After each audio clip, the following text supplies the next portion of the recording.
Good evening, everybody, and welcome to Celebrate Southern Africa. My name is Dawn Denson, and today I am chatting to somebody who imports the most beautiful curios and decorations from Africa, and mostly from Southern Africa, isn't it, Cath? That's correct. Hi, Dawn. Hi, lovely to have Thanks for you having me. here. Yeah, no, thanks for the invite. It's good to share where we've all come from. I've been following all the other ladies' posts and their stories, and it's just wonderful. It really is encouraging that we're all here hustling, doing our little things on the side, and just using what we've known from where we've come from and sharing it here in England and with the rest of the world, really. I agree. Yeah. And you're originally from Zim, aren't you? Whereabouts? Yeah, we're originally from Zimbabwe. We've been in England 17 years now. You would never guess with this accent. Originally from Bulawayo, born and bred in Bulawayo. Went to school in Harare because my parents were running a fishing lodge in Kariba. So hence why we went to boarding school. And then when there was all troubles and stuff started in Zimbabwe in about the year 2000, we came back to Bulawayo and we were put back into a day scholar school there. And then eventually my dad came overseas and he was like, right, yeah, this is, if you're going to come overseas, this is where you need to come. And my late sister, Ash, she followed suit. So dad came and then he went back to Zimbabwe because he couldn't hack it. And then Ash was the trailblazer. And she was like, oh, Cath, you've got to come to England, get your ancestral visa. This is the land of milk and honey. So and how's the milk and honey treating you? Yeah, can't you see the pale? It's like we've all bathed in milk and honey anyway. Exactly. But no, there's an advantage to being without sun. I know there's not many advantages, but the one is that we don't age like our friends and family in Africa who are under the sun all the time. We're not scorched and wrinkled. It seems to last longer, just doesn't see the sun. So tell us about where the name Cath CathCurios came from, because I think your kids had something to do with that, didn't they? They did. So it literally started off with my husband and I always have this debate. I'm like, it definitely it's my name, obviously, and I put my name on the products, and the company name is everything I love. The thing is, every time we went home to Zimbabwe, I would come back with a couple of curios, and it got to the point where I kept thinking to myself, if I'm bringing one back for myself, why don't I sell one? And that's how the mindset came from it. But it actually really came from I had literally just had my son Mikey. He was a couple of days old, even weeks old, and sadly my husband got made redundant at the same time. So I'm home with a newborn baby, a 3-year-old, and my husband's unemployed. And we were going out to Zimbabwe to do my sister's wedding, my younger sister Vicky's wedding. And at the time, Kev stayed behind to try and get a temporary job, and I set off with the children. And Dawn, you get to such a low in your life that you kind of think to yourself, what else is there? You're looking for a pick-me-up. You're looking for something. There's got to be something else out there to what can I do? What can cheer me up? And the first thing I thought about is I'm going home to Zim. First thing I'm going to do is get some curios. I have to brighten up my house. I've still got this newborn baby, and I'm going to, look for something to spoil myself with as a gift. And whilst I was out there in Zim waiting for my husband to join me as well for this wedding, I kind of thought to myself, what if I went back to England? What could I do differently? How could I do things? What could I, there was a epiphany of a moment that came from, I've got something that I bring to England. What is it? And it was a case of, it's the knowledge. The products. I know I can source the stuff. I can bring it in. I can share what I love with everybody else. And that's how it started. And it was the Cath CathCurios where I just thought, actually, Cath is my name and it's everything I love. So that's the Cath CathCurios. That encompasses pretty much who you are and the stories of all the products, because we come with a bank of stories, a bank of memories. the way we live our lives is from what we created and what we were exposed to in Africa. Now, what do you do when with raising your children that is very African? Oh gosh, I think it's all the lingo. It's all the little words we use, like the muti and the roundabouts, and what else? It's it's like I had a text the other day from one of my customers, and she said, "Hi, Cath, sorry to shopper you," and it was so funny because I literally was just like, "This has to be a Zimbabwean." Who starts a text off like that? And it's those things like introducing my kids and to those, making sure they're aware of when Kev and I are talking or the family are talking, we come up with these words. She understands that. Well, they understand that, but they've also got a taste for biltong, which really frustrates me because I'm like, okay, like have a couple of pieces, but the dry horse and the biltongs for mommy and daddy. It's in their DNA. Come on, like you can't stop them. I know, and they're crazy about Fanta grape and what's the other one? Green soda. I'm like, you guys have Ribena, like stick to the Ribena. And I'm like, you know what's good for you. That's why, it's amazing. That's so funny. So now the products that you've got, where do you get them from and how do you choose your suppliers? Okay. So I would say 90% of my stuff's sourced from Zimbabwe. So I've got quite a few suppliers in Harare. The new I always get this tongue tied. Simply Simbi products, which is new to CathCurios.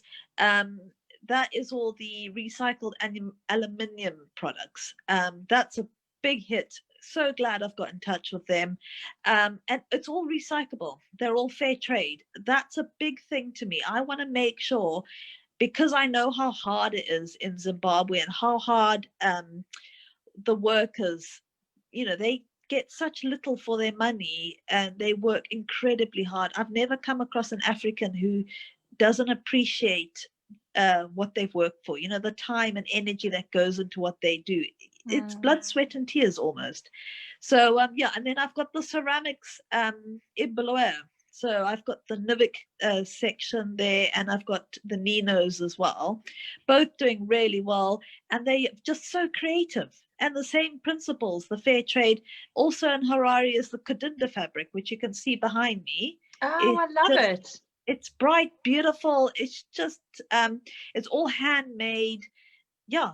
And I don't know what else to say, Dawn. It's just so close to my heart in the sense that it's made by their hands. It's made by the people. It's not mass produced. It's not a sweat house somewhere. And how are things in Zimbabwe at the moment? So I've still got family out there. My mum and her husband and my mother-in-law are still all out there. To be honest, Dawn, at their age, they're all in their 60s and 70s. They're still making a plan. Everything they do without water. They make a plan with electric. Money is so hard to come by. Gosh, I think that's one thing the rates, everything's black market, and at their age, how they keep up with stuff. There was something on Facebook not so long ago about a lady posting about she had done a shop at a supermarket and they couldn't find the change. And it was a case of, do you abandon the trolley or do you just suck it up and do without a dollar change or something? But $1's a lot of money to them, and it's those type of things that we take for granted here, that when you're living there, it's the making a plan. I just think, even the medical aid, that side of things, what we've been dealing with COVID here and the support we've had from the government blows my mind compared to where back home in Zim, they have none of that. They literally have just gone without. I think with me, when I first arrived here, it'll be 26 years in January. Wow. That's a whole lifetime. When I first arrived and people complained about a bus being late, I'm like, hello, we don't have buses. Yeah, the public transport. Yeah, it's non-existent. And here we have like how many different types to choose from. But we have it in abundance here.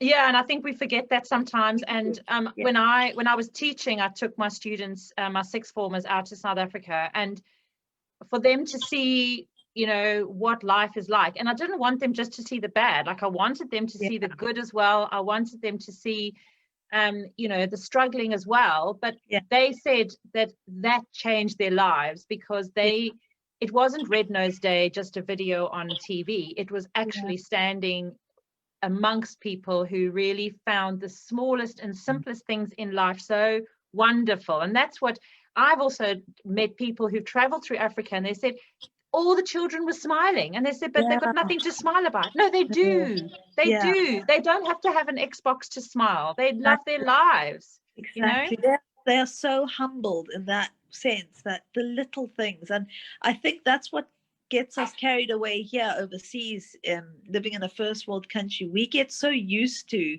the grandeurs, the abundance. We forget the little things. And for them back home, is the little things is what they wake up for in the morning. You know, they've got electricity first thing in the morning. That for them is a huge thing. And it's like, what? We have a power cut, literally a surge in the power. We're like, what's happening? The lights are gone out. Who can I complain to? Who can I email and ring? This is crazy. This should never happen. There's no internet connection. What's going on? Get the Wi-Fi going. You know, those type of things. Get the 4G on. So what you're doing actually is you are contributing to not only, because people feel they need to feel like they valuable, that people need them, and that they are getting out of bed to support their families or to do something that other people can benefit from. And they're also using their skills and their talents. So in so many ways, by buying a product from CathCurios, you're not just buying a product from CathCurios. You know, you're not buying from a lady who lives in Devon, and that's great. That's a nice little gift. The impact that that gift has is amplified massively because of the journey the product has made. Exactly. And the difference it's made, you know, like the ceramic lady in Bulawayo was just saying to me, the order that I just put through just before Christmas. She said, you know, Cath, that it's such a, although it was a small order, it was a massive thing for them. It brought the morale up. You know, we're going into the Christmas season. There's products to be done, painted and sent overseas and wrapped. And it was just, and for them, it's going to England. It's going to a first world country. So that for them is like, it's not just going down the local shop. It's making its way overseas, and it's got their name on it at the bottom of each ceramic. The artists actually print their name. So they're getting that exposure, and that for them is huge. And for me, it's those little things that just, oh, wow. And someone is going to eat off that plate or going to drink out of that cup or whatever it is that they've made. And I just think that just gives me goosebumps. I also am just blown away by the creativity that comes out of Africa. Yeah, we are so, I think being overseas now and realizing how, I don't know if the word is overlooked maybe. I don't think I've ever appreciated Africa and Zimbabwe so much, in the sense that the artisan, the artist, the guys there, how incredibly talented they are. And we haven't even scratched the surface. You know, CathCurios has been going 4 years now, and I'm literally gaining experience and finding new suppliers and trying different things, new ideas. And, you know, some of the suppliers I have been introduced to, it's incredible. Honestly, some of their work, it's mind-blowing, the hours and the time that goes into making some of the stuff. And so what are your plans then for CathCurios? Global. I was just going to say global domination. You took the words right out of my mouth. We're hanging around, love. No, you know, honestly, Dawn, where I've got so far in the last 4 years, you know, the website in itself is showing me that I've had over 800 orders come through the website. So in that small amount of time just reflects the interest of the products and people. I'm getting the repeat customers, the Facebook feeds. If somebody's looking for a present 2 or 3 people mentioned CathCurios, and it honestly is so touching and moving. I can't tell you how excited I get when somebody recommends you, because they've obviously had a good experience. They highly recommend the products, and yeah, as they say, good news travels quickly, like wildfire. Yeah, exactly. So, so are you consciously looking for more people, or to stockists, or are you and to put your products into? You also Yeah. put products, don't you, into other places? Yeah. So at the moment, well, what am I going to say? At the moment, the suppliers I've got are great. I'm at the point where I'm content with what I have, but I'm never the type of person that will say no. I had a lady from Kenya not so long ago email me with her Christmas cards, and I just said, okay, maybe we've missed the Christmas market now, but 2021 is, we've got 12 months away. Let's have another look at, look there. So yeah, Dawn, you know what? The world's your oyster, and the more exposure I get in Zimbabwe with suppliers recommending me, it's not always a one-way street. If you're not speaking highly of their products and recommending and choosing their products, then yeah, it's got to be both ways. And I'm always interested to see what else is out there. Yeah, I agree. And I think it's a lovely opportunity also for collaborations on that side as well as on this side, Yeah. which is great. So where can people find all your products? Because are you in a couple of shops as well? So not at the moment. There was one lady in Cornwall who had a restaurant selling a couple of the ceramic salt and pepper pots, but because of COVID, I think everything's died down. It's definitely something I'm looking into moving forward. There's a cafe that are interested in selling a couple of my products. So for 2021, I'm definitely thinking about moving in that direction. As you know, I'm an e-commerce customer business, so everything I do is online at the moment. And yeah, when we get fabulous fetes and stuff to go to, then I get a chance to show off my products, and you get to touch and feel it then as well. So yeah, you never know. That's great. That's very exciting. And we also, fingers crossed, that we're going to have Celebrate next year, because we've had to put it off twice. So what kinds of things have you currently got in your brochure, your repertoire? Okay, so I'll just grab one over here. So the Simbi, they've got brilliant Christmas decorations, which are selling like hotcakes. Honestly, I can't keep up at the moment. I've got another order hopefully coming over on Tuesday, and I'm selling a lot more of their products in the sense. Let me just grab another one here. Sorry about this. There's a bit of a close-up for you. The salad set. So this is an elephant one. Oh, I love that. Yeah, that's gorgeous. That's the cute elephant bottom. Yeah, and then here's the spoon. So it's a knife and fork spoon. I've got a lot more of the Kadinda fabric behind me. There's loads more of that. I'm actually going to go into doing the fabric as well as the runners and the placemats. I've had a big shout out from my followers to say, Cath, we want the fabric. Do the fabric as well as the other stuff. So yeah, that's definitely, those two are the main things.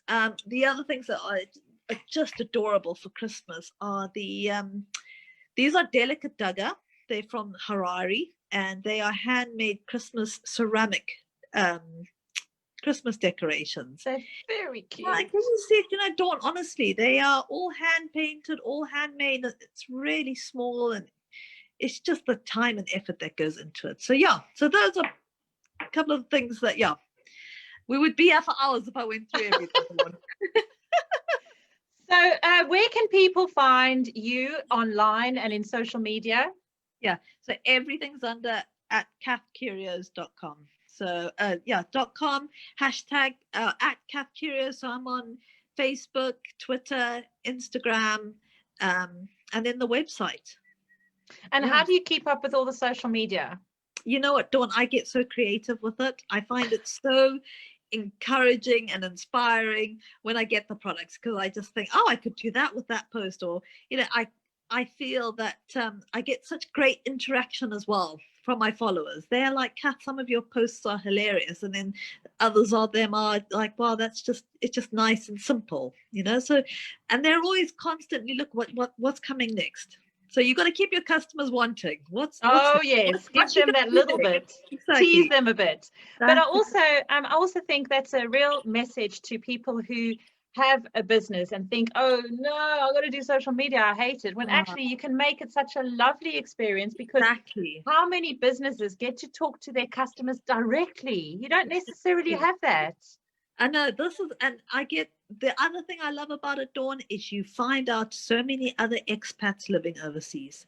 There are so many of us, and that I find my website and selling my products, I get to talk to people who have come overseas 2 years ago and some that have been here 52 years ago, and the difference and how they've settled and the memories something small will bring back for them. And for that in itself, it's an aha moment. I'm glad something I've picked out in Zimbabwe to sell overseas has actually triggered a fond memory for somebody else. And memories are things that we hold so very dear, because we are away from our family, our home, the sunshine, the smells of the landscape, and the sounds, so again, it's not just a curio, it's something that inspires and triggers memories, and I think that's also incredibly special. Well, Cath, it's been so lovely to chat, and I am so chuffed that we got to connect this evening, and I wish you all the very best for Christmas, and I hope it goes well. There's last few more days for orders, so if anybody wants to get orders in. Exactly. We've got literally shipment should arrive on Tuesday. That should be loads of bits and bobs of the Simbi stuff, as well as some more beaded things. I've got a lady who's doing stuff for me in Harare. Trish is her name, and fingers crossed it's a first time for her. She was very excited to get on board with CathCurios. I'm going to introduce her products as soon as they arrive, and we'll see how it goes. I said to her, Trish, honestly, until you've tried and tested the waters, you never know. Oh, you are just transforming people's lives, Cath. That is just, I just feel I'm so excited for Trish. I want to buy Trish's products now, all of them. Listen, I think, also, Dawn, the one nice thing about being a small business is there's an advert my aunt was telling me the other day. I can't remember if it was Santander. There's a little pring like you get on the phone when you get an order.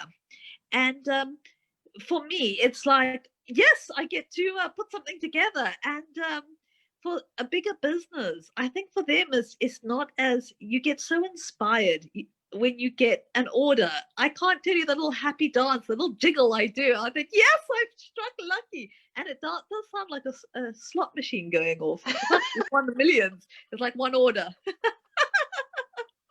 But it's brilliant. I love it.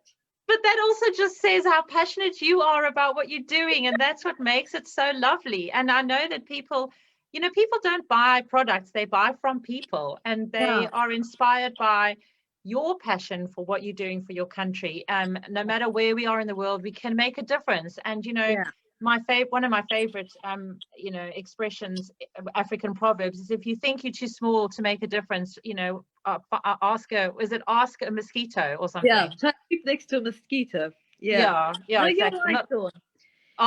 So I think, in your small way, I think you're making a massive difference. And actually, it's not a small way, because there are people's lives and families involved in what you do.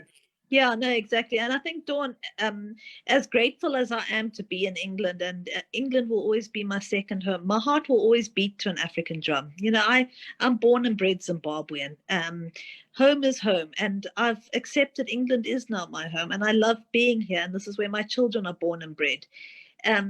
But I will never forget the hardships and in Zimbabwe and also South Africa, and even all of Africa, Southern Africa. They work incredibly hard, and if we get here in England, if I'm the platform that gets to sell their products, then I am actually honored in order for them to trust me to sell their stuff. So don't stop talking now. I'm going to get all teary. Time for wine. Let me get with gin, wine, I don't know, something. Well, have a lovely, lovely Christmas. you, And it's Dawn. I just want everybody to go and have a look at CathCurios website and Thank the you. Instagram feed and the Facebook page, because you can bring some of that excitement, that passion, and that love of Zimbabwe and Africa into your home for Christmas, and Thanks, Dawn.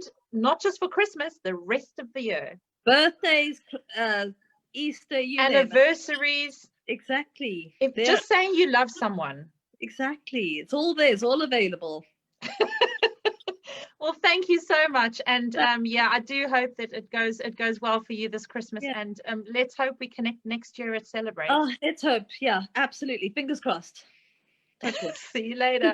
Bye Bye bye.